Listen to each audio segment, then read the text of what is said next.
Well, hello, it's the Preacher Man back here today to change your life and to set you free. And the truth will set you free. The truth on what is a chord, how to play a chord, and you'll find out it's going to be easy as 1, 2, 3. And if you can count to 1, 2, 3 or A, B, C, D, E, F, G, you're going to find this lesson very easy and it might change your life. We are planning on, good Lord willing, we got 40 or 50 songs all chorded out in G, C, D, and E minor. And we play that in the country G, 4th string. We lock in the 2 bottom strings.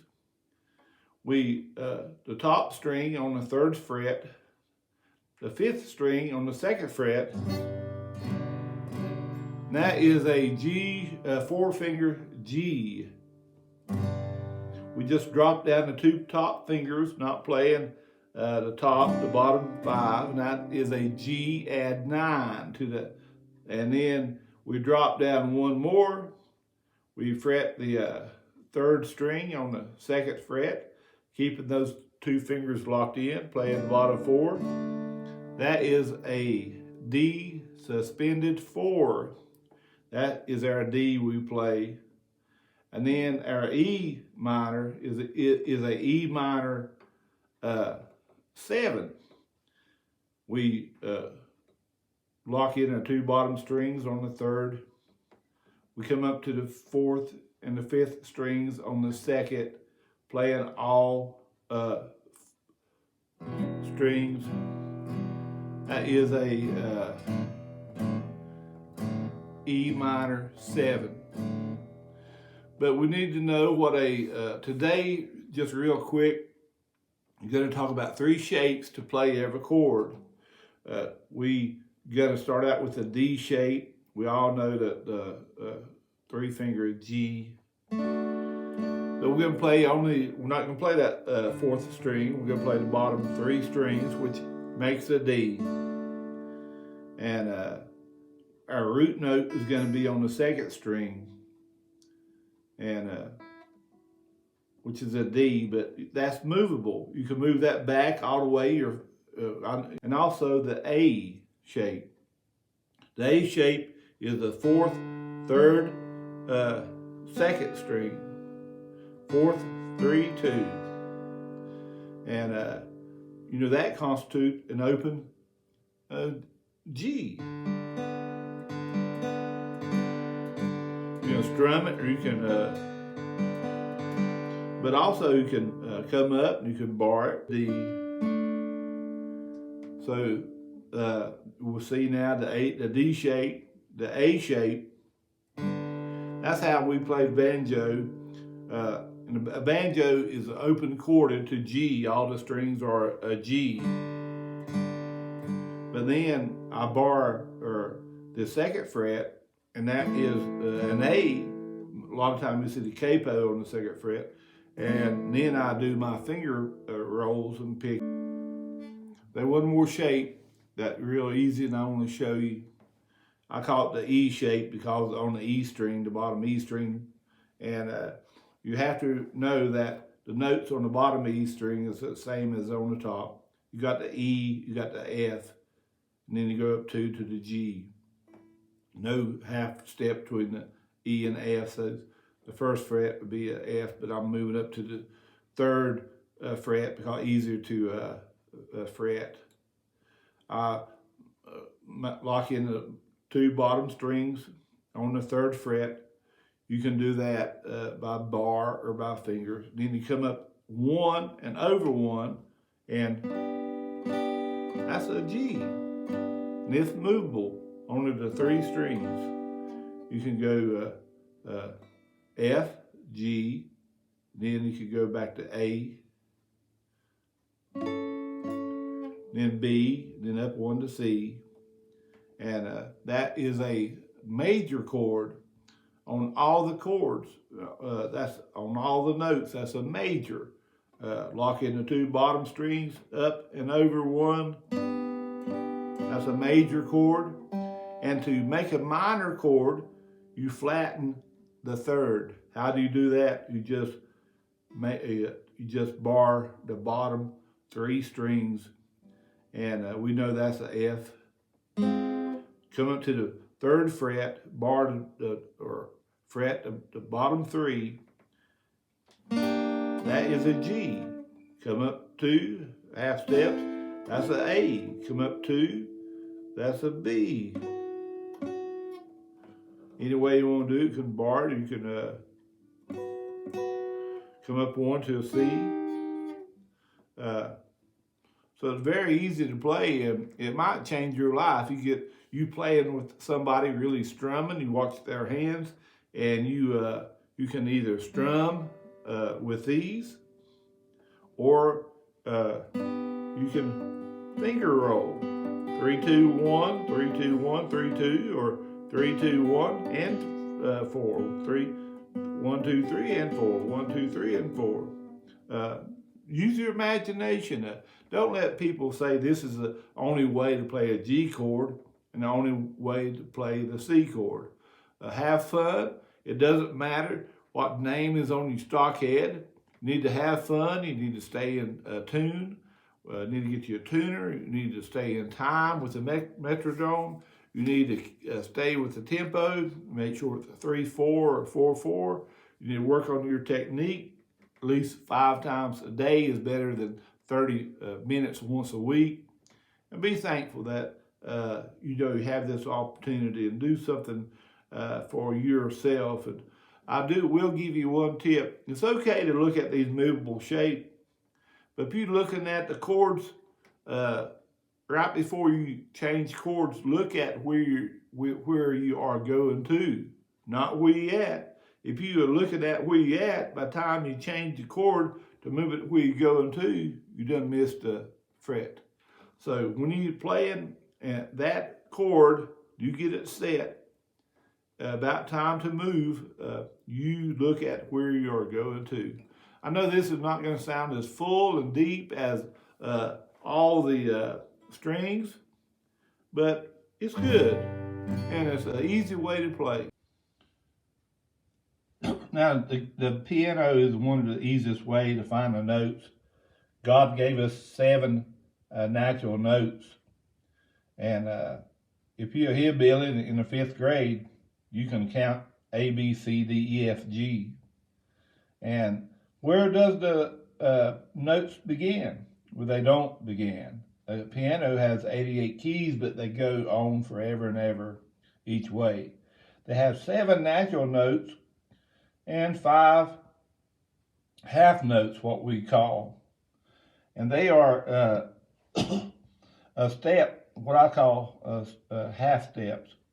But there are 7 natural notes and 5 half notes, but no half note between the E and the F and the B and the C. Why? Why's that? Because God made it like that. 7 natural notes, 12 complete notes, and they are called a sharp and a flat.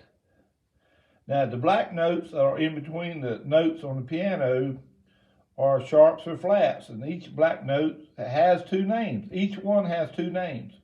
A sharp name if you're going up, and a flat name if you're coming back. For example, the black note between the C and the D, that is a C sharp or a D flat. It's the same note. But we're going to use that today, and knowing that, and knowing what a note is, knowing what a chord is, let me show you something that'll probably change your playing forever. In music, a chord is a set of notes played on a guitar or any musical instrument. Major chords are formed by using the root note, the 3rd, and the 5th of the major scale. So a G is any note that includes the G, the B, and the D. And you have to have that. And we show you some things here. A lot of time we use the open 3-finger G chord, and everybody says this is a G chord. Well, guess what? The 4-finger country G is also a G chord. Why? Because it has the G, the B, and the D. This is what AC/DC plays, a G5, called the Marshall stack chord. And it used in rock and roll, but now is it a G chord? It does not have the B third. So, but we have B6s, have the 2-finger Gs, we have the 1-finger G, and we have a no-finger G. Just to summarize this, we've been playing major chords, and to make a major chord into a minor chord, you flatten the third. But that's not hard. You play in a G, you know that's the last musical note, so you've got G, A, B, C, D. You got the first, and then A, B is the third, and then C, D, the 5th. But to make a major into a minor, you flatten the third note. And it's very easy. Let me use a diagram here. Sorry for the movement here.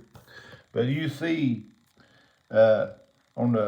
we play the A shape, or movable up or down. The open strings, if you just played the 2nd, 3rd, and 4th string open, that'd be a G. Move it down 2 frets, that's the A, then 2, B, then no half step between B and the C.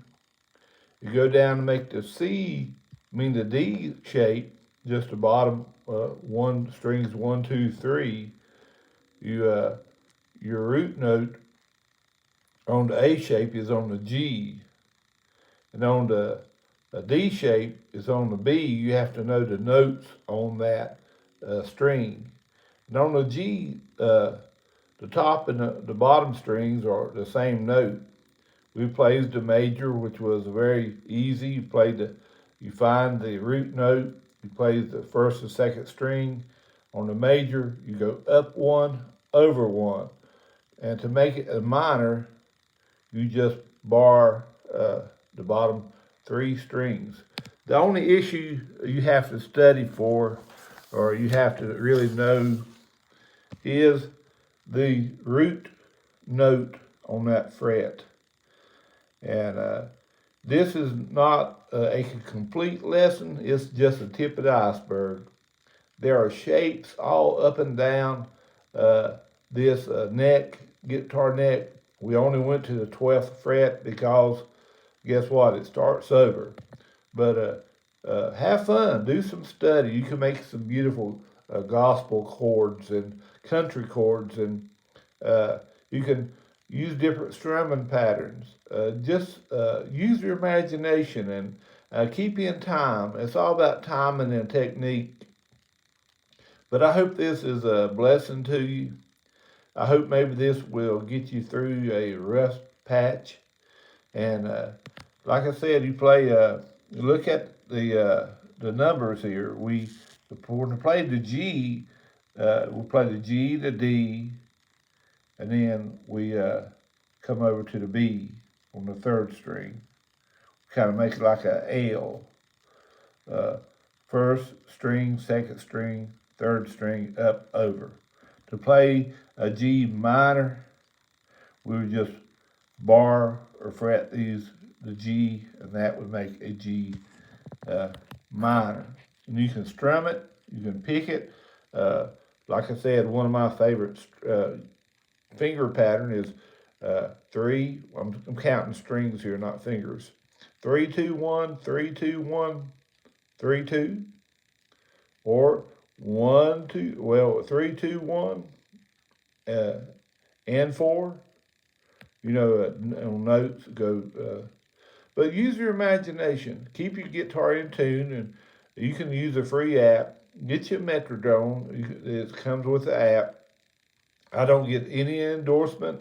I'm just here to uh, to bless you, and I just want to be a help and a help to my church, and get some men and some people and young people wanting involved in the church.